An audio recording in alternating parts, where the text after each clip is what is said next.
Sakit hati dihujat, Natalie Holzer beri sindiran menohok. Berikut sindiran menohok Natalie Holzer untuk netizen yang menghujatnya. Usai resmi bercerai dari Sule, Natalie Holzer saat ini sering mendapatkan hujatan dari netizen.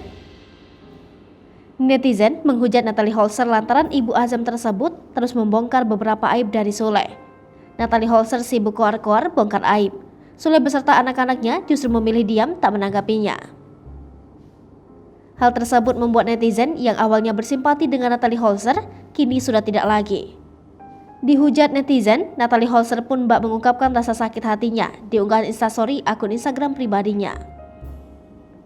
Pada awal unggahan tersebut, Natalie Holzer merasa heran dengan sikap netizen yang ribut terkait perpisahannya dengan Sule.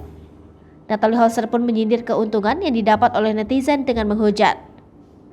Diberitakan sebelumnya, Natalie Holzer juga sempat mengklarifikasi terkait harta yang ia dapat saat bercerai dengan Sule.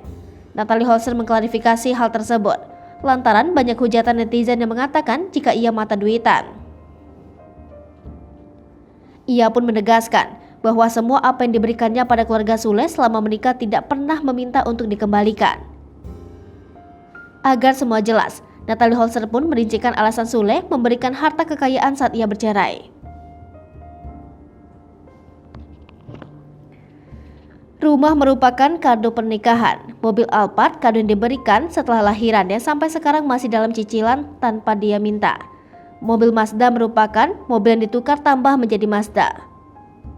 Melihat semua harta kekayaan tersebut diributkan oleh netizen, Natalie Holzer pun meminta agar semua itu diambil kembali.